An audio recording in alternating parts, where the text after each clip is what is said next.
Hello everybody, welcome to Badminton 101. I will be teaching you about the basics of badminton. Exciting, right? Alright, let's begin. Here's all the main topics I'm going to be talking about here today.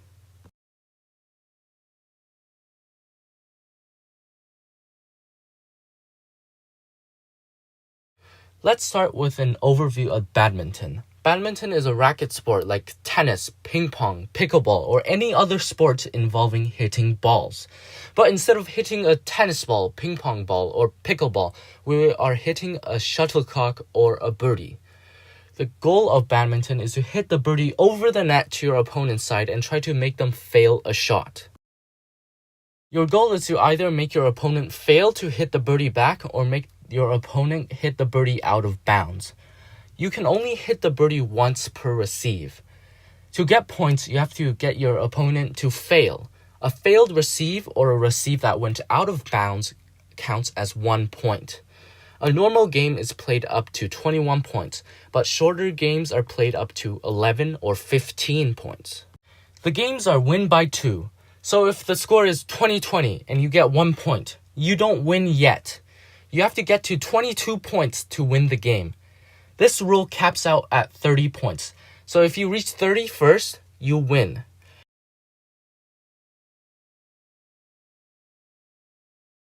There are 2 types of games, singles and doubles.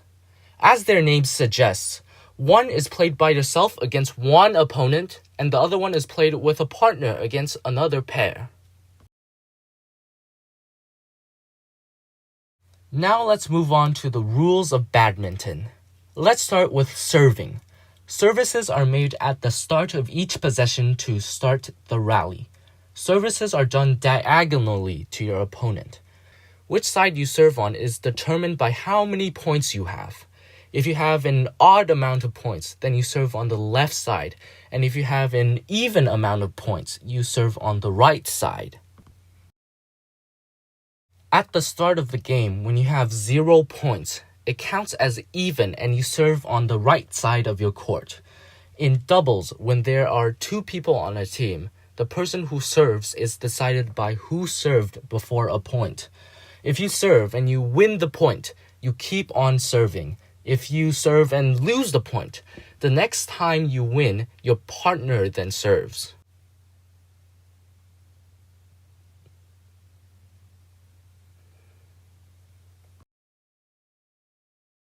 When serving, both feet have to be on the ground and not touching any service lines.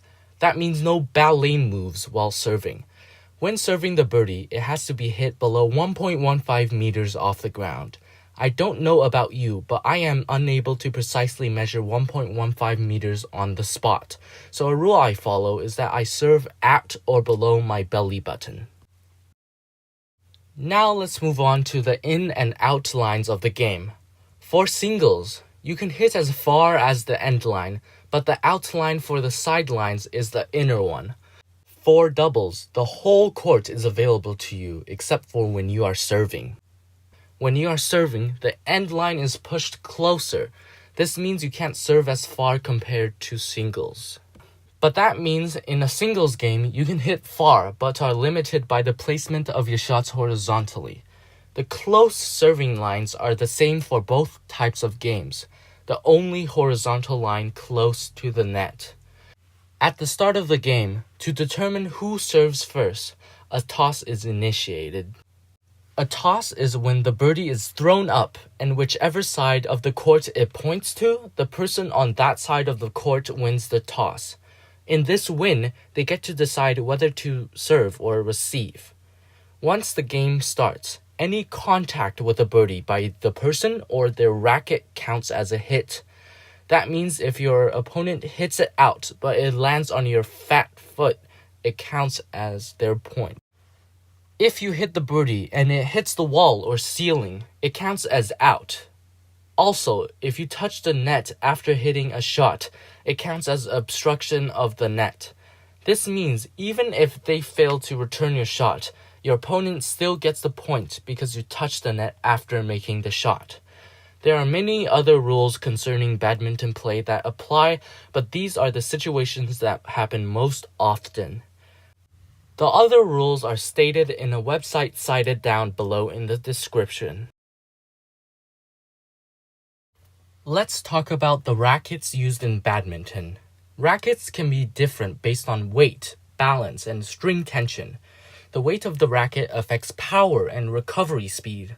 This should be obvious because the heavier it is, the harder it hits. But a downside to a heavier racket is that recovering from a shot will be slower. This is because after you hit a shot, your racket will be down, and getting it back up will be slower and more difficult because of the weight of it. In contrast, a racket that is too light will pack too little of a punch and make your shot slow and weaker. But with a lighter racket, you can recover from shots much quicker and defend better.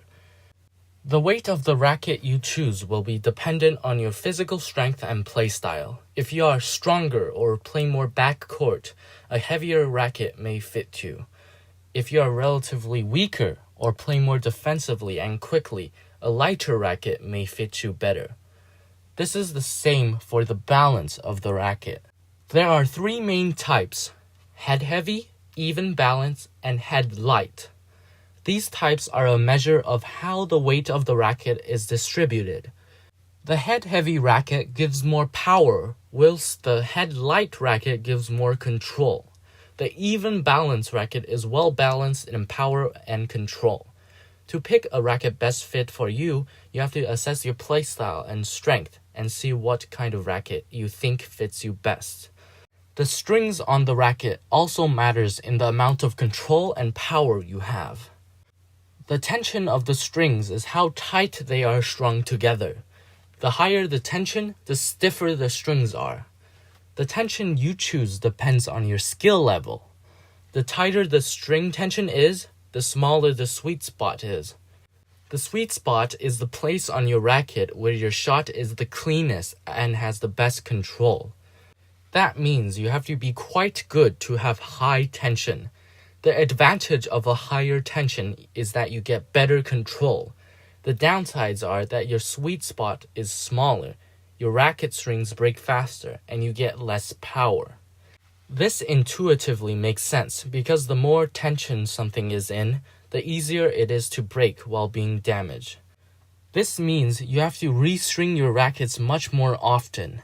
Pros often get their rackets stringed with 28 to 34 pounds of tension. With a lower tension, the sweet spots area is increased, but control is decreased. This makes it great for beginners trying to learn the game because the sweet spot is so big. This makes it so the racket strings last longer because it's not in so much tension. Beginners should have their strings at below 24 pounds of tension to learn the game. A tension in the middle is a good spot for intermediate players. The sweet spot is just forgiving enough to not sacrifice too much control and power. String tension is very important. Even 1 pound tension difference is enough to affect your gameplay. Now let's move on to the last section of this video, shots. Shots in badminton are the kind of hits found regularly in badminton play. We first need to know how to make a correct shot, and it starts with your grip. There are two main types of grips, forehand and backhand. The forehand grip is simple. You pretend you are shaking someone's hand and grip onto the handle of the racket. The V shape your index finger and thumb makes should line up with the racket like this. The grip is used for most forehand shots. The backhand grip is set up like this. You first find the long and short sides of the racket handle. The bigger side is the long side, and the smaller side is the short side. You put your thumb on the long side. Your thumb should be pointing in the same direction your racket is pointing to. Your index finger should be placed horizontally on the opposite long side to your thumb. The rest of your fingers are placed in a way that is comfortable to you. The index finger and the thumb should be the main sources of power in the flick of your racket. This grip is used in most backhand shots. In both these grips, you should not be holding on to the racket with a large amount of force.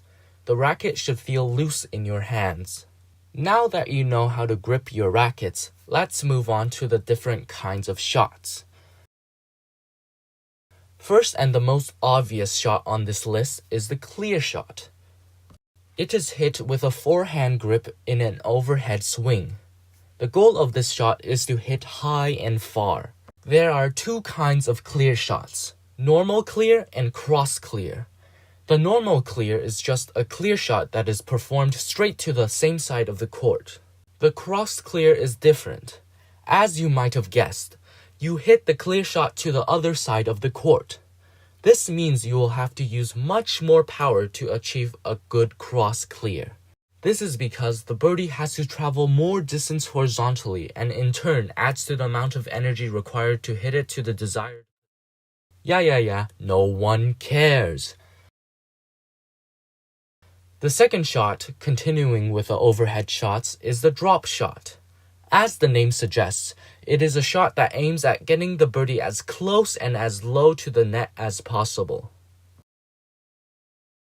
It is similar to a clear shot, but the goal of the shot is the opposite. You still use a forehand grip and an overhead swing, but this time you hit it lightly to let it go low and slow towards the net. There is another kind of drop shot. As you may have guessed, it's called the cross drop shot. You try to drop the birdie as close to the net as possible and to the opposing court of the opponent. This makes it so you have to use more power as explained before. This is especially difficult because the amount of power has to be determined by muscle memory or just luck. Let's now move on to the underhand shots. These shots are performed near or close to the net. The first shot is the net shot. This shot is often performed in response to a drop shot from the opponent. This shot is a shot where you hit the birdie from your side of the net to the opponent's side of the net. As this shot is performed close to the net, not much power is needed to get it over the net. The goal of this shot is to hit it barely over the net to your opponent's side. You try to hit it as soft and as low to the net as possible. This is performed with a lunging motion to slow down your momentum and to create more reach for you. There is also another kind of drop shot. As you may have guessed, it is the cross net shot. You hit it across the court as close and as low to the net as possible to the opponent's opposing court. This shot can be done with both grips depending on the situation. If the opponent's shot landed near the right side of your court, you should use a forehand grip because it is more convenient. The same goes for if it lands on the left side of the court, except you do it using a backhand grip to return it. But there is an exception for cross net shots. For both cross shots, you can use what's called a bevel grip to help with a steep angle you have to hit the bird at. The bevel grip is just a backhand grip with a racket rotated clockwise a bit. The next shot is the lift shot. The lift shot is similar to the net shot, but instead of hitting it close to the net, you hit it as far and as high as you can. To do this, you use a large amount of rotational energy and power to hit the birdie. The same principles apply to the lift shot as the net shot. You still lunge, and you should change grips based on the positioning of your opponent's shot. This shot is often used to reset the momentum of the game if you are falling behind in speed. The trade-off is that you create an opportunity for the opponent to attack. The next shot is the drive shot. The drive shot is an overhead shot using both grips depending on your positioning, just like in the net shot. The aim of this shot is to hit it straight ahead with a lot of speed over the net. This shot requires you to get in a low attacking stance in order to hit it fast and straight. You also attempt to hit it just above the net so your opponent can't return it easily. Now let's move on to the really deadly shots. These shots are done with the goal to end the point quickly. The first shot is the smash. It is an overhead shot that aims at getting the birdie to touch the ground as quickly as possible. This is done through a forehand hit that is extremely powerful and steeply angled. This shot is done with a lot of strength and rotational energy. To increase the angle at which the birdie is hit, there is a variation to this shot. It is called the jump smash. It is like a regular smash, but you jump before you smash it. The jump smash is often seen in photos or videos in media. It is one of the most photographed moments in badminton because it is so powerful. The jump smash creates a steeper angle of attack because of your elevated stature. This makes it more difficult for your opponent to receive the birdie back. The next shot is really similar to the smash. It is called the net kill. Sounds dangerous, right? That's because it is. Most net kills end the point immediately because of its speed and angle. The net kill is just like the smash, but done near the net. An opportunity to perform a net kill may have been due to a bad net shot or drop shot from the opponent. This shot is the most deadly because of its potential in its perceived speed and attack angle. The shot becomes almost impossible to defend against due to the distance between the players being so small. For a smash, the maximum angle is much lower than a kill shot. The distance between the player and the net is also longer for the smash. This gives the opponent more time to react to the smash rather than the kill shot. Now for some concluding statements from yours truly. I have given you a general idea of what the game of badminton is in this video. I have not talked about important details like footwork or how to apply power efficiently. This video is not one to be solely relied upon for improving gameplay. It is one that helps you improve understanding of the sport and its mechanics as a singular tool. If you wish to improve, find a coach or someone to help you improve. Nothing is better than in-person coaching. The game of badminton is a great game. Either you play seriously or just like watching the sport. It is a fun game that many enjoy and play.